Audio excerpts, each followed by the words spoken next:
तो दोस्तों आज हम राजस्थान वन रक्षक एवं वनपाल के लिए 35 इंपॉर्टेंट प्रश्नों के बारे में बात करेंगे और ये सभी प्रश्न मोस्ट इंपॉर्टेंट सिलेक्टेड प्रश्न हैं और बार बार रिपीट होने वाले प्रश्न हैं, इसलिए वीडियो में अंत तक बने रहे। तो चलो वीडियो को शुरू करते हैं।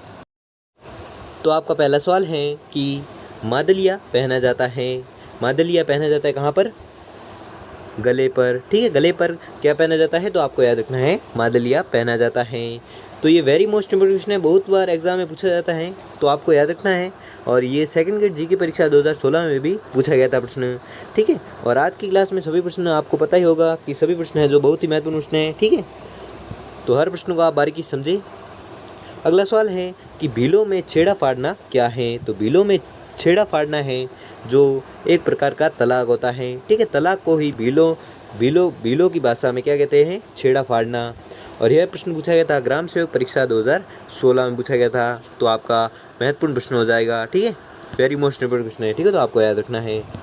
अगला सवाल है कि राजस्थानी संस्कृति में जनेऊटन है, जनेऊटन क्या है?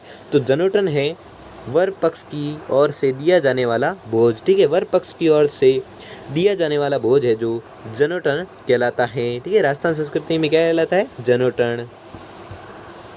अगला सवाल है कि भील जनजाति में कछावू है जो कौन पहनता है? तो भील जनजाति में कछावू कौन पहनता है? महिलाएं। ठीक है, महिलाएं है जो कछावू पहनते हैं। अगला सवाल है कि राजस्थानी संस्कृति में ओलंदी क्या है? तो राजस्थानी संस्कृति में ओलंदी है नववधू के साथ जाने वाली लड़की या स्त्री। ठीक है, नववधू के साथ जाने वाली लड़की या स्त्री है जो ओलंदी कहलाती है। अगला सवाल है कि बलया आभूषण कहाँ पर पहना जाता है? तो बलया आभूषण है जो पहना जाता है हाथों में। ठीक है, हाथों में कौन सा आभूषण पहना जाता है? तो बलया आभूषण पहना जाता है। अगला सवाल है कि कंठी नामक आभूषण कहाँ पर पहना जाता है? तो कंठी नामक आभूषण है जो पहना जाता है गले में। ठीक है, गले में कौन सा आभूषण पहना जाता है? तो आपको याद रखना है गले में पहना जाता है कंठी नामक आभूषण।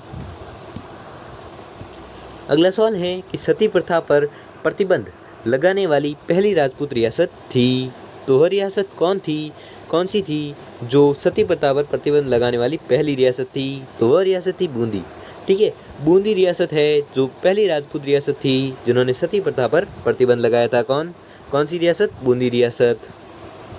अगला सवाल है कि मारवाड़ में दामनी क्या था? तो मारवाड़ में दामनी था एक ओढ़नी का एक प्रकार था। ठीक है, ओढ़नी का एक प्रकार था क्या? दामनी।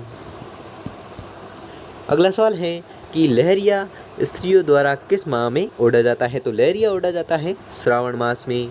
ठीक है, श्रावण मास में लहरिया या ओढ़ना एक ही बात है। ठीक है, तो लहरिया या ओढ़ना है जो स्त्रियों द्वारा श्रावण मास में ओढ़ा जाता है। अगला सवाल है कि तगड़ी क्या है? तो तगड़ी क्या है? एक प्रकार का आभूषण है। ठीक है, तो आपको याद रखना है तगड़ी क्या है? तो तगड़ी एक प्रकार के क्या है? आभूषण है। अगला सवाल है कि जन्म के समय एक आयोजन जिसमें पूजा के लिए गांव के कुएं पर एक शोभा यात्रा ले जाई जाती है, तो यह आयोजन होता है जलवा समारोह। ठीक है, जलवा समारोह में पूजा के लिए गांव के कुएं पर एक शोभा यात्रा लाई जाती है। किस समारोह में? तो आपको याद रखना है वह है जलवा समारोह।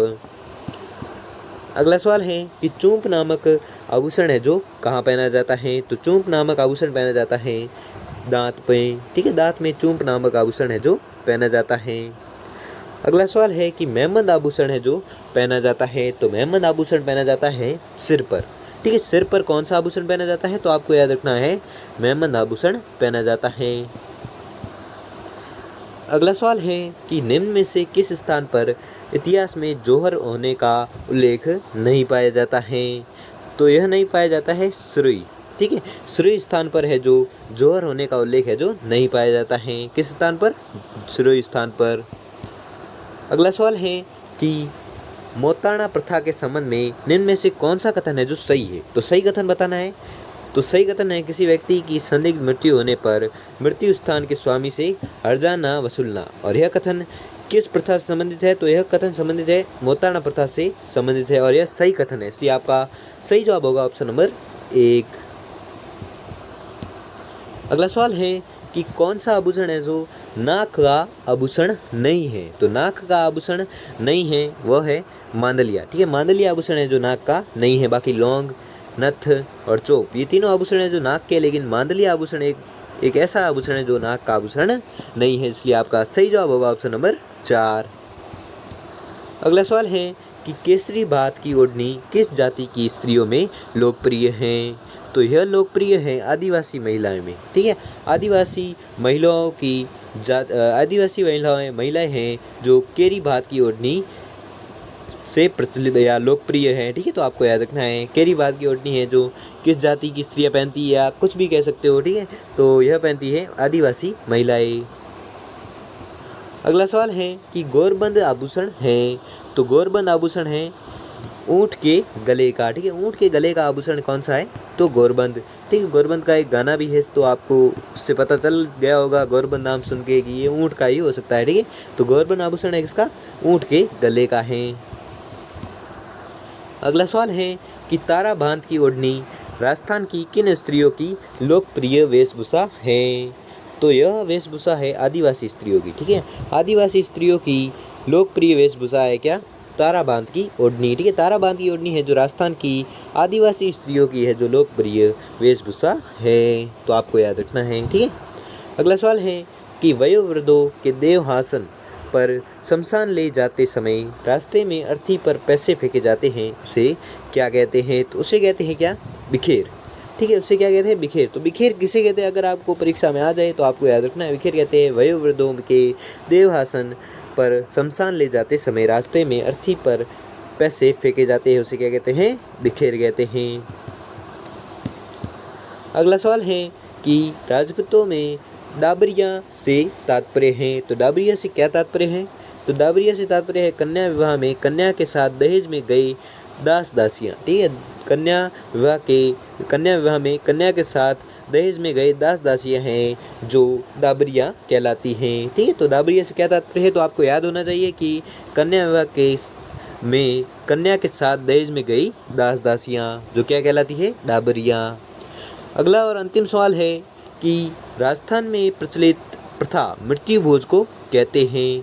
राजस्थान में प्रचलित प्रथा मृत्यु भोज को कहते हैं, तो मृत्यु भोज को क्या कहते हैं? मौसर। ठीक है, मौसर कहते हैं इसे मृत्यु भोज को। ठीक है, तो दोस्तों आपको वीडियो कैसा लगा हमें कमेंट बॉक्स में कमेंट करके ज़रूर बताएं, और इस वीडियो को भी बनाने में बहुत समय लगा है। ठीक है, तो वीडियो को लाइक और चैनल को सब्सक्राइब जरूर से कर ले। धन्यवाद।